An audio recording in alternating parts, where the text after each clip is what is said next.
जिंदगी ने जो कुछ दिया है उससे प्यार करो, जहाँ हो उसे स्वीकार करो और हर लम्हे को जी भर जियो।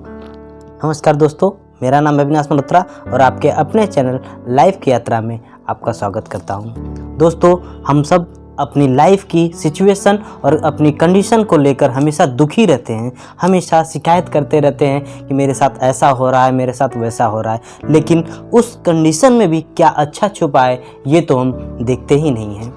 हमारी आज की कहानी भी एक ऐसे व्यक्ति की है, एक ऐसा सेवक जो भगवान के मंदिर में उनकी सेवा किया करता था, उनका पूजा पाठ किया करता था और भक्तों द्वारा दिए गए कुछ दान से उसका परिवार चलता था और वो उसी से जीवन बसर करता था। वह अपनी ज़िंदगी से बहुत परेशान और बहुत दुखी था।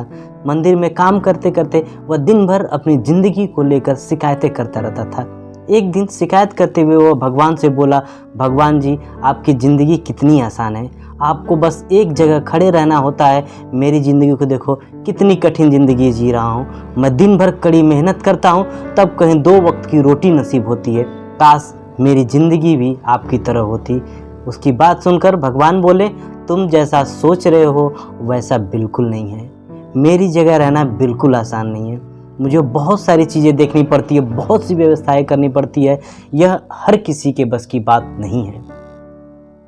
भगवान जी कैसी बातें कर रहे हैं, आपका काम आसान ही तो है। आपकी तरह मैं भी दिन भर खड़े रह सकता हूँ, इसमें कौन सी बड़ी बात है। मंदिर का सेवक बोला। तब भगवान बोले, तुम नहीं कर पाओगे, इस काम में बहुत धैर्य की आवश्यकता होती है। तो सेवक बोला, जरूर कर पाऊंगा, आप मुझे एक दिन अपनी ज़िंदगी जीने दीजिए। आप जैसा बताएंगे मैं वैसा ही करूंगा। मंदिर का सेवक जिद करने लगा। उसकी जिद के आगे भगवान मान गए और बोले, ठीक है, आज पूरा दिन तुम मेरी ज़िंदगी जियो, मैं तुम्हारी ज़िंदगी जीता हूँ, लेकिन मेरी ज़िंदगी जीने के लिए तुम्हें कुछ शर्तें माननी होगी। सेवक बोला, मैं हर शर्त मानने को तैयार हूँ भगवान जी। भगवान बोले, ठीक है, तो ध्यान से सुनो। मंदिर में बहुत से लोग आएंगे और बहुत कुछ कहेंगे। कुछ लोग तुम्हें अच्छा बोलेंगे तो कुछ बुरा भी बोलेंगे। तुम हर किसी की बात चुपचाप एक जगह मूर्ति की तरह खड़े होकर धैर्य के साथ सुनना और उन पर कोई प्रतिक्रिया नहीं देना। सेवक मान गया। भगवान और सेवक ने अपनी ज़िंदगी एक दिन के लिए आपस में बदल ली। सेवक भगवान की जगह मूर्ति बनकर खड़ा हो गया। भगवान मंदिर की साफ सफाई निपटाकर और वहाँ से चले गए। कुछ समय बीतने के बाद मंदिर में एक धनी व्यापारी आया। भगवान से प्रार्थना करते हुए बोला, भगवान जी, मैं एक नई फैक्ट्री खोल रहा हूँ, मुझे आशीर्वाद दीजिए कि यह फैक्ट्री अच्छी तरह से चले और मैं इससे बहुत अच्छे से मुनाफा कमाऊँ। प्रार्थना करने के लिए वह प्रणाम करने के लिए जैसे ही नीचे झुका, उसका पर्स नीचे गिर गया। जब वह वहाँ से जाने लगा तो भगवान की जगह खड़े सेवक का मन हुआ कि वह उसे बता दे कि उसका बटुआ, उसका पर्स नीचे गिर गया है, लेकिन शर्त के अनुसार उसे चुप रहना था, इसलिए वह कुछ नहीं बोला और खामोश खड़ा रहा। इसके तुरंत बाद एक गरीब आदमी वहाँ आया और वह भगवान से बोला, भगवान जी, बहुत गरीबी में जीवन काट रहा हूँ, परिवार का पेट पालना मुश्किल हो गया है, माँ की दवाई की व्यवस्था करनी है, समझ नहीं पा रहा हूँ कि इतना सब कैसे करूँ। आज देखो मेरे पास सिर्फ ये 1 रुपया है, इससे मैं क्या कर पाऊँगा। आप ही कुछ चमत्कार करो और मेरे लिए कुछ धन की व्यवस्था कर दो। प्रार्थना करने के बाद जैसे ही वह जाने लगा तो उसे नीचे गिरा हुआ एक पर्स दिखाई दिया। उसने उस पर्स को उठा लिया और भगवान को धन्यवाद देते हुए बोला, भगवान जी, आप धन्य हैं, आप मेरी प्रार्थना इतनी जल्दी सुन ली। इस पैसों से मेरा परिवार कुछ दिन भोजन कर सकेगा, माँ की दवाई की व्यवस्था हो जाएगी। वो बहुत खुश हो गया। भगवान को धन्यवाद देकर वह वहाँ से जाने लगा। तब भगवान बने मंदिर के सेवक का मन हुआ कि उसे बता दे कि अरे भाई, बटुआ तो व्यापारी का है, उसे मैंने नहीं दिया है, वह जो कर रहा है वह चोरी है।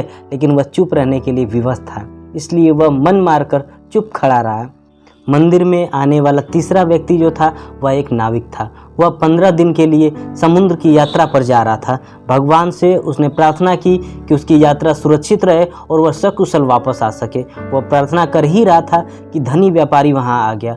वह अपने साथ पुलिस भी लेकर आया था। नाविक को देखकर वह पुलिस से बोला, मेरे बाद यह मंदिर में आया है, जरूर इसी ने मेरा बटुआ चुराया होगा, आप इसे गिरफ्तार कर लीजिए। पुलिस उस नाविक को पकड़कर ले जाने लगती है तो भगवान बने आदमी को वह सामने होता हुआ यह अन्याय सहन नहीं होता है और शर्त के अनुसार उसे चुप रहना था, लेकिन उसे लगा कि बहुत गलत हो चुका। यदि मैं चुप रहा तो एक बेकसूर आदमी को व्यर्थ ही सजा भुगतनी पड़ जाएगी। उसने अपनी चुप्पी तोड़ते हुए कहा, आप गलत व्यक्ति को पकड़ कर ले जा रहे हैं। यह बटुआ इस नाविक ने नहीं बल्कि उस व्यक्ति से पहले एक व्यक्ति, गरीब व्यक्ति आया था, उसने चुराया है। मैं भगवान हूँ और मैंने सब देखा है, मैं आपको बता रहा हूँ। पुलिस को तो भगवान की बात माननी ही थी, वह कैसे मना कर सकती थी। उनकी बात मानकर उन्होंने नाविक को छोड़ दिया और उस गरीब को पकड़ ले गए जिसने बटुआ लिया था। शाम को जब भगवान वापस आए तो मंदिर के सेवक ने पूरे दिन की वृत्तांत सुनाते हुए गर्व के साथ बताया कि आज मैंने एक व्यक्ति के साथ अन्याय होने से रोका है। देखिए, आपकी ज़िंदगी जीकर आज मैंने कितना अच्छा काम किया। उनकी बात सुनकर भगवान बोले, हे राम, ये तुमने क्या किया? मैंने तुमसे कहा था कि चुपचाप मूर्ति बनकर खड़े रहना, लेकिन वैसा न कर तुमने मेरी पूरी योजना पे पानी फेर दिया। उस धनी व्यक्ति ने बुरे कर्म करके इतने धन कमाए हैं। यदि उसमें से कुछ पैसा उस गरीब आदमी को मिल जाते तो उसका भला हो जाता और व्यापारी के कुछ पाप भी कम हो जाते। और जिस नाविक को तुमने समुद्र यात्रा भेज दिया है, अब वह जीवित वापस नहीं आ पाएगा। समुद्र में बहुत बड़ा तूफान आने वाला है। यदि वह कुछ दिन जेल में रहता, जेल गया होता, तो कम से कम उसकी जान तो बच जाती। सेवक को यह सुनकर एहसास हुआ कि वह तो बस वही देख पा रहा था जो उसके आंखों के सामने हो रहा था। उन सब के पीछे की वास्तविकता को वह देख ही नहीं पा रहा था, जबकि भगवान जीवन के हर पहलू पर विचार करते हैं, अपनी योजना बनाते हैं और लोगों के जीवन को चलाते हैं। दोस्तों, इस कहानी से हमें यह सीख मिलती है कि हम सब भी भगवान की योजना को समझ नहीं पाते। जब हमारे साथ कुछ गलत हो रहा होता है या हमारे हिसाब से कुछ नहीं हो रहा होता है, तो हम अपना धैर्य खो देते हैं और हम भगवान को दोष देने लगते हैं। हम ये समझ नहीं पाते हैं कि उन सब के पीछे भगवान की कोई न कोई योजना छुपी होती है। ऐसे समय में हमें भगवान पर विश्वास रखकर धैर्य धारण करने की आवश्यकता है। इसीलिए चिंता न करें। यदि आपकी मर्जी से कुछ नहीं हो रहा है तो इसका अर्थ है कि वह भगवान की मर्जी से हो रहा है, और भले ही देर से ही सही हो, और देर से ही भगवान की मर्जी से सब अच्छा ही होता है। दोस्तों, आशा करता हूँ कि यह कहानी आपको अच्छी लगी होगी, और अगर आपको ये ऐसी ही कहानी सुनना, मज़ेदार कहानियाँ सुनना पसंद है तो हमारे चैनल को सब्सक्राइब करें। और अगर ये वीडियो, ये कहानी आपको अच्छी लगी हो तो अपने दोस्तों के साथ ज़रूर शेयर करें।